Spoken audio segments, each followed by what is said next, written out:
adopted, abused, and abandoned. 7 kids placed in the care of Michelle Hobson, who became known as YouTube Mom after her 2019 arrest. The horrors Hobson was accused of shocking not only our state, but the country. And now ABC 15's Zach Crenshaw has uncovered the state was told repeatedly about the abuse and neglect years before her arrest. For nearly a decade, at least 7 kids the Arizona Department of Child Safety was charged with protecting said they were starved, beaten, burned, pepper sprayed, and pulled from school. We didn't get a single record from DCS, but we got enough from Maricopa police reports, going over hundreds of pages and photos, as well as hours of body camera footage that reveal DCS failed to remove the kids, despite nearly a dozen detailed reports. Now we want some answers for you, the public that funds DCS, for the thousands of other kids still in their care, but most of all, for those 7 children who spent years wondering, will help ever come? Doesn't let us do anything at all. She doesn't even let us go play outside. But on a rare trip to the dentist to fix rotting teeth, one of Michelle Hobson's adopted kids confided in an older biological daughter about the alleged abuse behind locked doors. She starved me for 5 days straight. I threw up one day because of it. She didn't care. She still did not feed me. The 7 kids, ranging from 2 years old to 13, told police they were routinely beaten. She used her phone to pound on my head. His stomach is literally covered in bruises. She spits in people's faces. The kids told police Michelle took pleasure in burning them with a lighter, freezing them in ice baths, and even using pepper spray. She makes us sit with the pepper spray on us for a whole entire day straight. She emptied 2 bottles on me. Those canisters eventually found in the mess of the home next to diapers. If we pee ourselves, she doesn't let us have water for at least a whole entire day straight. This is as bad of a case without any fatality as I can remember ever reviewing. Pinal County Attorney Kent Volkmer. I mean, there was violence perpetuated on the genitals of small children. They were locked in a room. They were deprived of food. And it was all done if they didn't perform these little skits and these little videos. Those little videos were viewed hundreds of millions of times on Michelle's lucrative YouTube channel, Fantastic Adventures. She was making, I think the last few months, hundreds of thousands of dollars a month. The videos were filmed and edited by Michelle's older biological sons. The family even had a green room for special effects and Hobson's torture. She makes us sleep in a green closet. How many other people sleep in there? 3 other kids that sleep only in pull-ups. And she has a lock on it, so we can't get out to have to pee. We go to bed, and the next morning, she won't let us out. Like, we ask her, and she says no. If she was in a bad mood, Michelle would reportedly remove the light bulbs. And the kids, they'd be locked in the dark, starving in dirty diapers for days. When trauma happens to a child, it's severe and it's long-lasting. Robert Pastor is a Valley attorney who specializes in abuse. Because of what I do, some of the cases I've handled, I'm not surprised. One room in the house was immaculate, likely for filming.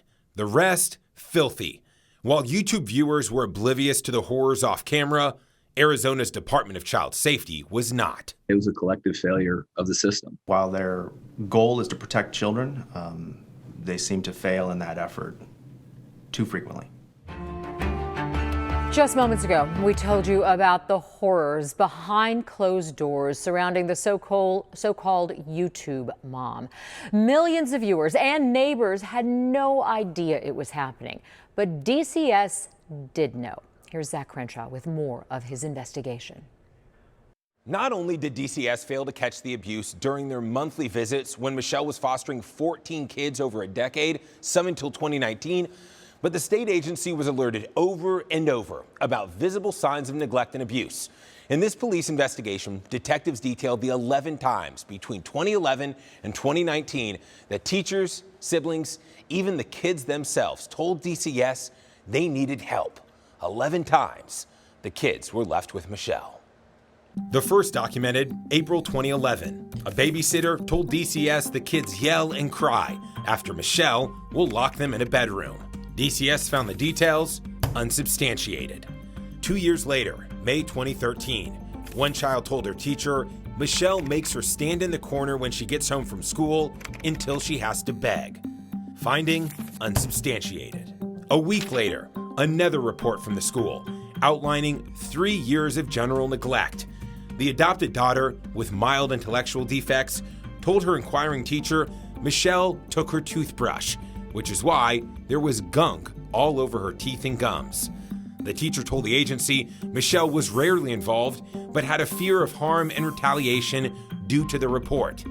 That fear realized 3 days later, when, after a CPS visit to the home, Michelle contacted the school and withdrew the girl.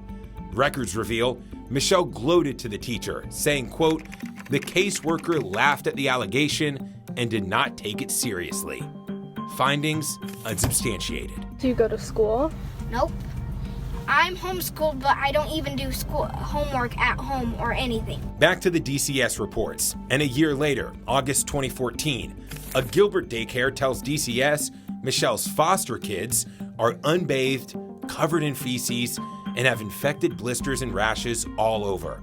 Despite all the details, the findings, once again, unsubstantiated. 9 months later, April 2015, a foster child says that 2 years ago, Michelle, quote, threw a can of food at her head and it left a scar.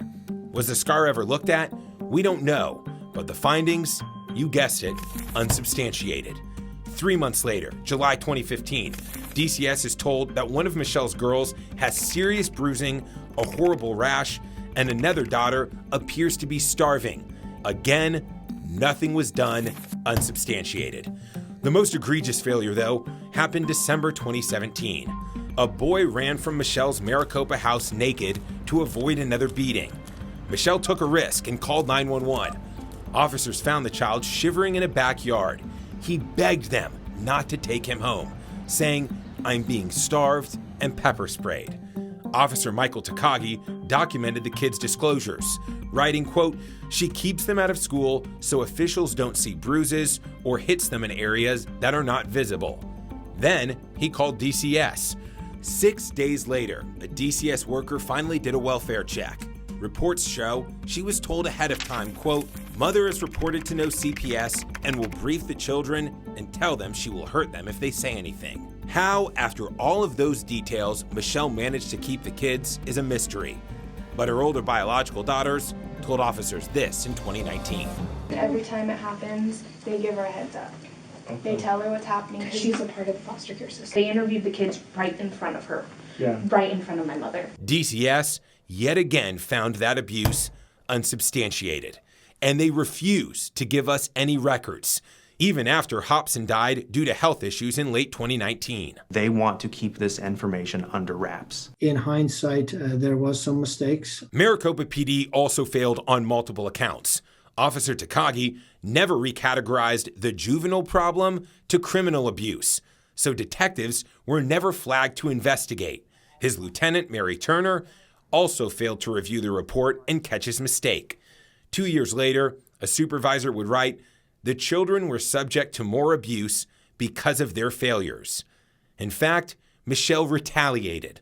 The kids told detectives in 2019 that after that runaway incident, Mom got mad. She put us in that room for a really long time.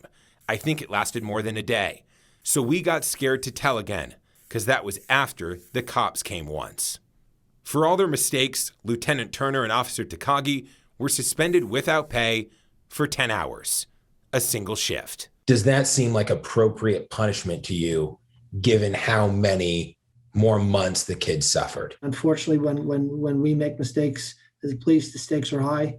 And we can't make that hurt go away. We have to own that and move on. They shirked their responsibility, and sadly, these children had to live in this sort of torturous environment for far too long. They spanked the child, no crime in the house? No. It's important to acknowledge the kids told police Hobson was a manipulator. Ms. Hobson specifically chose children that had significant mental health issues, knowing full well that those with significant mental health issues are going to be less believable. You're not telling me what was said. No, I'm not going to tell you because there's an investigation. Michelle would show DCS investigators the stocked fridge and packed pantry, but the kids say they were being starved, still fearful to eat even after officers arrived in 2019. We're going to protect you.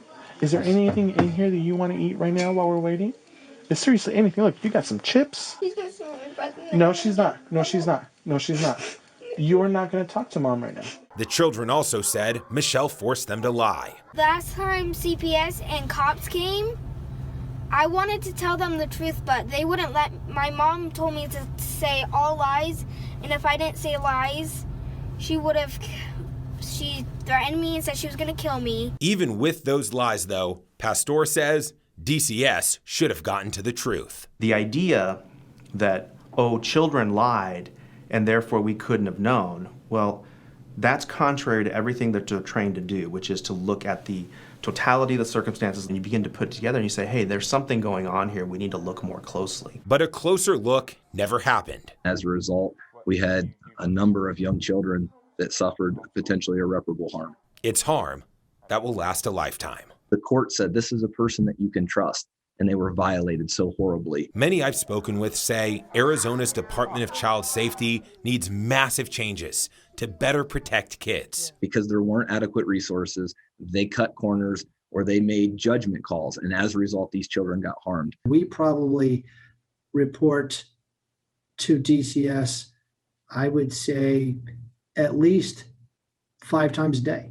And then you magnify that across the state. The Arizona legislature, year in and year out, has not given these caseworkers the resources, the training, the payment and salary they need to make sure children are safe. DCS denied all of my records requests, citing confidentiality, even though Hobson is dead and the children are anonymous. We deserve to know, why are so many children in the DCS system being hurt? DCS Director Mike Faust also declined our multiple requests for an interview. You can't have accountability unless you have transparency.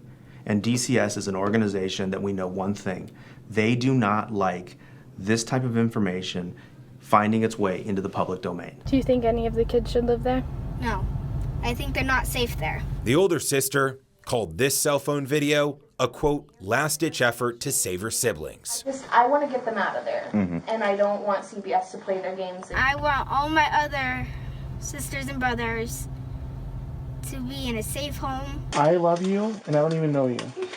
I love you too, because you're saving me from this house. I know, baby. But the larger question remains. Will we ever know how DCS handled this internally?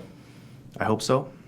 I sincerely hope so, because it's not just these kids, it's all the other kids who are still in DCS care. It's been 2 years now since Hobson was arrested. 2 years for DCS to reflect on all of those unsubstantiated reports, those missed opportunities to save the children sooner. Not only did the agency deny all of our interview and public records requests, they declined to answer if any changes have been made or any employees held accountable. You can read their full statement, as well as more exclusive details, on our website. Zach Crenshaw, ABC 15, Arizona.